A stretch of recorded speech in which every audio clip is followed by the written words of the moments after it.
Hello everyone. Good morning, good afternoon, good evening to you. Welcome back. We're going to be finishing up the last half, or a little less than half is what we have left of chapter 11. And in chapter 11, we're talking about the third dream, the dream of the masters. So this chapter was a little bit longer, and I think the last video that I did on this, which I just posted yesterday, was a bit on the longer side. And I really didn't want to break up these chapters, but it just would have been too long. So hopefully this is the only one that we need to do this with. After we're done with chapter 11, we have 2 more chapters to go, and then we will be done with this book. We control our whole dream by making choices. Every choice has consequences, and a dream master is aware of the consequences. Making a choice can open many doors and close many other doors. Not making a choice is also a choice that we can make. By making choices, we can master the art of dreaming and create the most beautiful life. Anybody can be a great dream artist, but the mastery comes when we have complete control over our dream. Sorry, somebody must be at the door. Which means we recover control of our own attention. When we master the attention, we really master intent, which means we have complete control over our choices. The dream of our life is going to go wherever we want to take it. In the ordinary dream of the humans, the belief system controls the attention. And because our personal power, our will, is weak, anyone can hook our attention and insert an opinion in our mind. The will or intent is the force that can move what exists, or change the direction of what exists. The will is what holds the attention and moves the attention. Once we have enough power that we can use our will, we gain control of the attention. Then we can finally gain control of our beliefs and win the war for the control of our dream. In the dream of the third attention, we are not putting our attention on life. We are life. We are the force. We are intent. And intent controls the attention. The dream of the third attention is the dream of pure intent. Sorry, I had to pause because there was someone at the door, and I don't know if I already read that sentence. We become aware that we are life, not just as a concept, but as an action, as complete awareness. Now we can see with the eyes of the truth, and this is a completely different point of view. The first time you learn how to dream, your belief system creates millions of little barriers to the truth. When the structure of your belief system is no longer there, you take away the barriers, and you no longer see only one point of view. There are many points of view that you can see at the same time. You see yourself not just from the point of view of a human, but from the point of view of a force. You see yourself not just as a force, but as the manifestation of that force. You know that you are light, that you are just an image in the light, and you use your attention to witness the dream from the point of view of light. You no longer see everything outside of you as if it's separate from you. You feel the totality of yourself in everything. You feel yourself as the only living being that exists, and you don't just feel it, you know it. Sorry, I thought I read that wrong. As we said before, you understand what you are, but not with words. You don't need symbols. If you use symbols to understand what you are, you can get lost in the symbols while trying to understand yourself. You call yourself a human, and perhaps you identify with that symbol. But in China, you're not a human. In Spain, you're not a human. In Germany, you're not a human. Human is just one symbol. And what is the meaning of this symbol?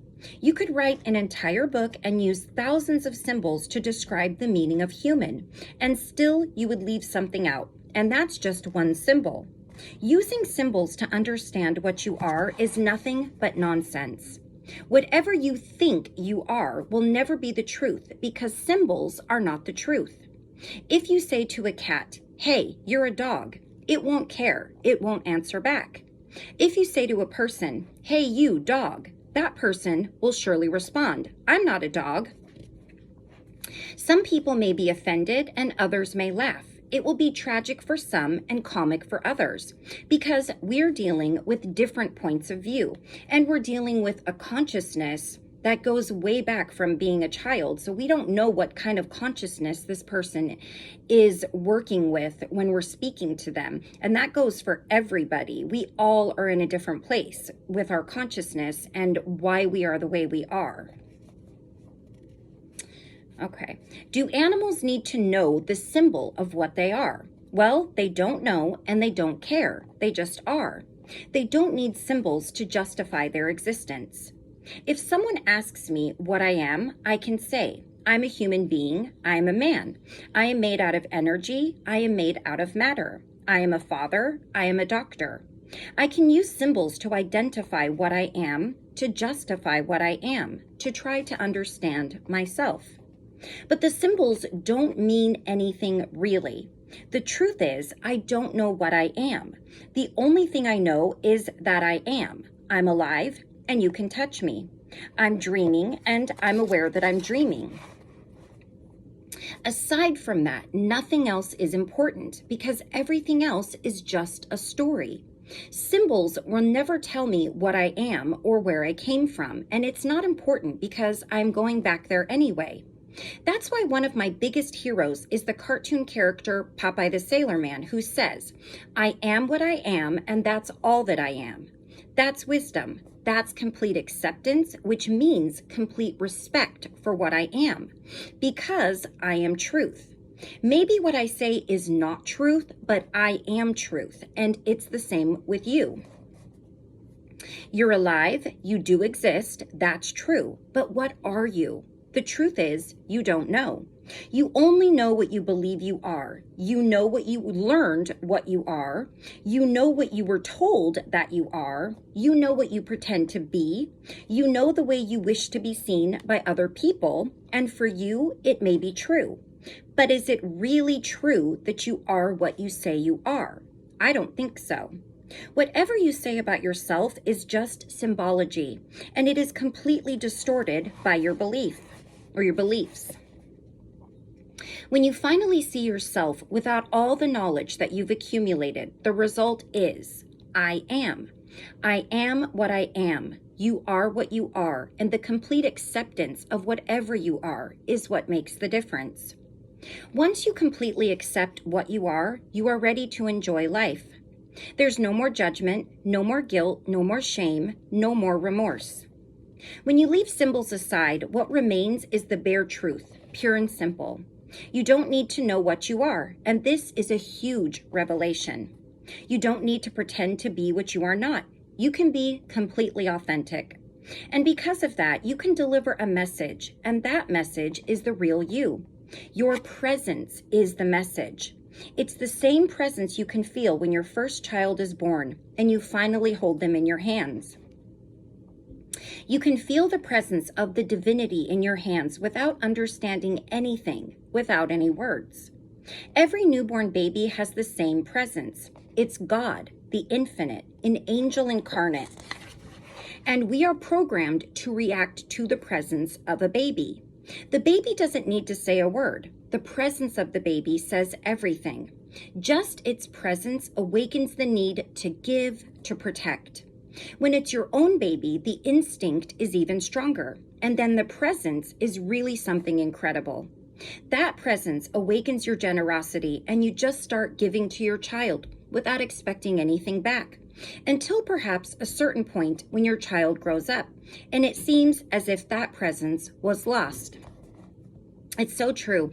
I remember as a kid, or even as an adult before I had children, my mom would always give me anything of hers that I wanted. If I said I liked something or I needed something, oh, you can have that. You can have mine. I'll get a new one. And I just always thought, how do you do that? And then once I had children, I realized that she wasn't doing it out of any other reason other than just because she loved me. And she wasn't resentful of giving me things or sharing things with me, because I got to experience that once I had children, especially my daughter, who's now a teenager. Anything that she needs that I have, I will give to her gladly and get myself a new one or go without it if it's something I don't really need. But I happily give to my children, and I never think, oh darn, I shouldn't have given that, or have any resentment in my heart. And it's not to say that parents don't do that, or you weren't raised by parents who did or didn't do that. That's my experience, and I didn't understand it until I became a parent myself and felt the same way. When you were born, your presence was enough to awaken an instinct in people around you to give you attention, to protect you, to try to fulfill your needs. You still have that presence, but it has been repressed for a long time. It has been waiting to come out. To really feel your presence, you need to be completely aware. You need to see your whole creation from another point of view, from a place where everything is simple. When you're not aware, everything looks completely illogical, and fear takes over and creates the big mitote. The fifth agreement is an important part of recovering what you are because it uses the power of doubt to break all those spells you've been under. It's a very strong intent for you to use your magic to recover the presence that you lost a long time ago. When all of your attention is not on your story, you can see what is real, can feel what is real. When you are not possessed by a symbology, you recover the presence you had when you were born, and the emotions of the people around you respond to your presence.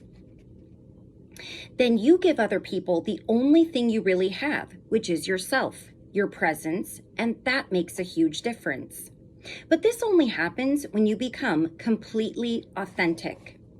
Just imagine becoming the way you used to be as a very young child, before you understood the meaning of any symbol, before knowledge took over your mind.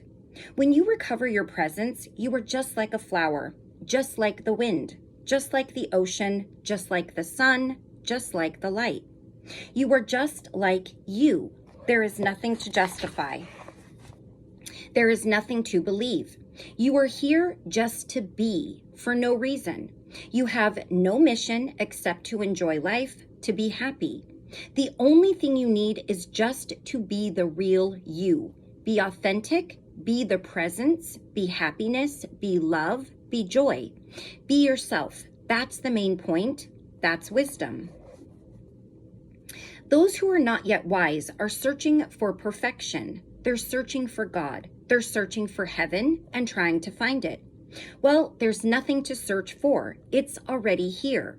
Everything is within you. You don't have to search for heaven. You are heaven right now. You don't have to search for happiness. You are happiness wherever you are. You don't have to search for the truth. You are the truth. You don't have to search for perfection. That's an illusion. You don't have to search for yourself. You never left yourself. You don't have to search for God. God never left you.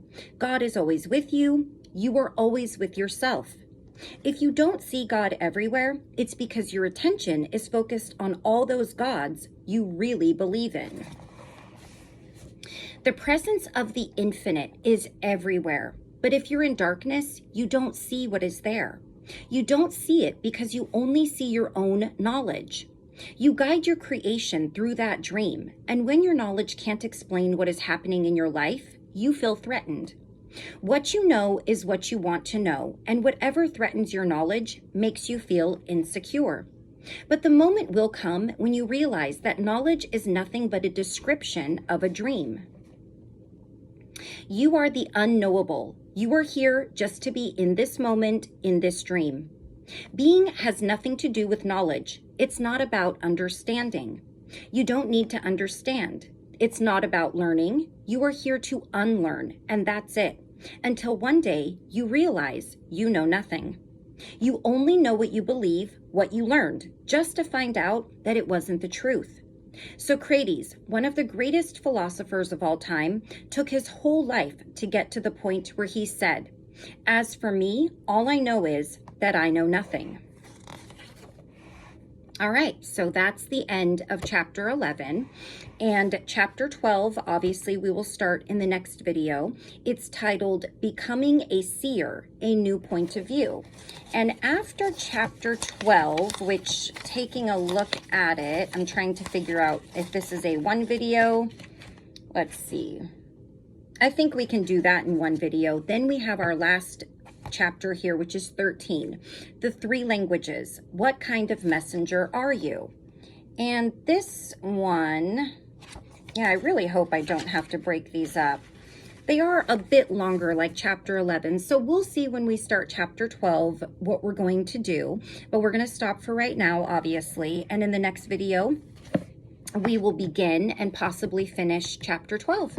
So I love you all very much. Thank you so much for joining me. And until I see you again, take care of yourself and those around you. Until I see you again soon. Bye-bye.